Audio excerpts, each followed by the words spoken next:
Let's take a look at a big project that involves lots of things that we can use.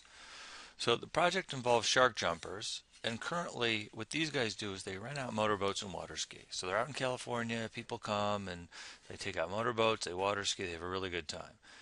And they're thinking about the jet ski project. And so what they would do is buy some used jet skis, and then for the next 2 years they'd rent them out. So it's a 2 year project. Jet skis would cost $1 million today, and they would be depreciated with makers, and the rates would be 40, 30, 20, and 10 in years 1, 2, 3, and 4. And at the end of the project, which is in 2 years, they would be sold for 350,000. And just to clarify, their equipment, but we knew that because we saw that they were depreciated. Revenues from this jet ski activity: $900,000 in the first year, 1.2 million in the second. Costs of 300,000 in the first year. Second year there's more activity, so there's more costs, 400,000. Net working capital, $20,000 initially at time 0, then 30,000 at time 1 and 0 at time 2. And that's net working capital, so that's the level of net working capital. Tax rate's 40%. Cost of capital is 23%. So it's a pretty risky endeavor, 23%. So we want to find the NPV. What we're going to do is for each year of the project, so it's year 0, 1, and 2, figure out what operating cash flow is, cash flow effects from change in net working capital, cash flow from capital spending, and terminal value. Is terminal value relevant, and if so, what's the amount? Add it up, get relevant cash flow, discount it by the cost of capital, get NPV, and decide whether or not to pursue the project. So the first thing we want to do is get operating cash flow. So we'll get depreciation in each year, then we'll use that to get net income, and then we'll just do a little addition to get operating cash flow. So remember, depreciation was makers, and so a lot popped up, but we'll walk through it all. The initial investment was $1 million. The rates that were given were 40% and 30%. And it doesn't matter as far as our approach, the fact that we could use makers over 4 years and it's a 2 year project.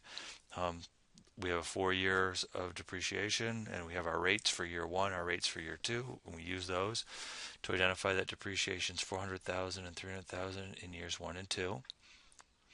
So notice for year 1, we're given revenues of 900. We're given costs of 300, and we're given depreciation. We just computed as 400, so 900 minus 300 minus 400 gives us taxable income of 200,000. Tax rate's 40%, so 80,000 goes to the government. Net income of 120, but then you got to add back in depreciation, and you get operating cash flow of 520,000. Year 2, we're given revenues of 1,200,000. Costs of 400,000, and we computed depreciation of 300. So 1.2 million minus 400,000 minus 300,000 gives us EBIT of 500,000. 40% of that is the taxes paid that go positive 200,000. Net income of 300,000. Add back in the 300,000 depreciation, and we have 600,000 in operating cash flow.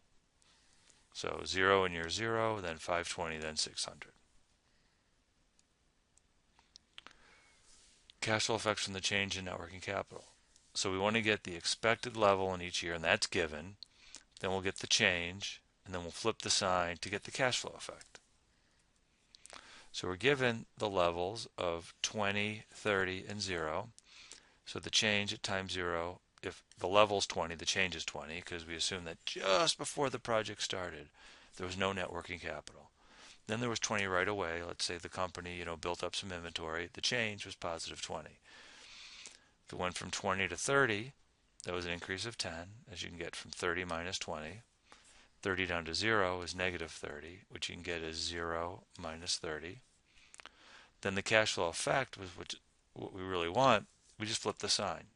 Positive 20 flips to negative 20. Positive 10 flips to negative 10. And negative 30 flips to positive 30. Cash flow from capital spending. We know that at year 0, we spent $1 million, so the cash flow in year 0 is negative $1 million.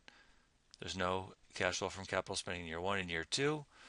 We sell this, they expect to sell these jet skis for 350, but we have a little bit of work to do to figure out what the actual after-tax cash flow is associated with that. So, as I said, they sell it for 350, but it's only expected to be worth 300,000. Why? They bought it for $1 million. 2 years later, what it's worth on a book value basis is what they bought it for minus all the depreciation that they would have taken up to that point, which would have been 700,000, the 400 in year 1, the 300 in year 2. So they got it for $1 million, took 700 in depreciation, so it's worth 300. If you sell it for 350 and it's worth 300, you have a gain of 50. 40% of that goes to the government, which is 20. And then this is really important because this is where students make mistakes a lot.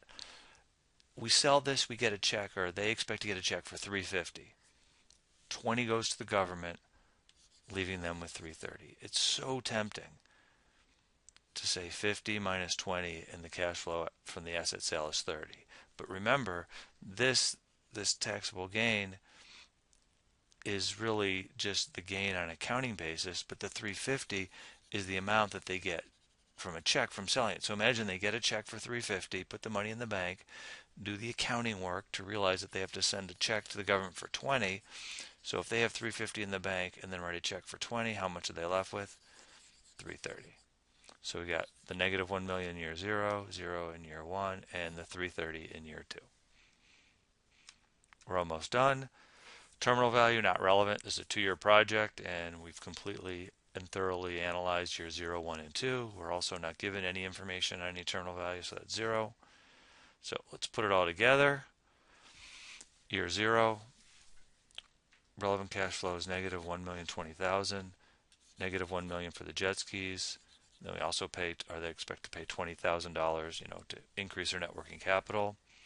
Year 1, operating this brings them 520, but there's a negative 10 with increasing net working capital, so that gets us to 510 in year 1.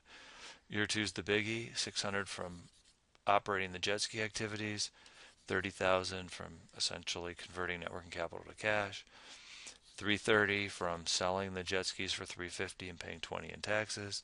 Add it all up, big year, almost $1 million, 960,000 in year 2. So let's put it all together. We have our cash flows. We're given the cost of capital of 23%, and we find the NPV, net present value, and this is a project that has NPV of $29,177, so we want to go ahead and pursue it. The present value of the cash flows is greater than 0, so it creates value.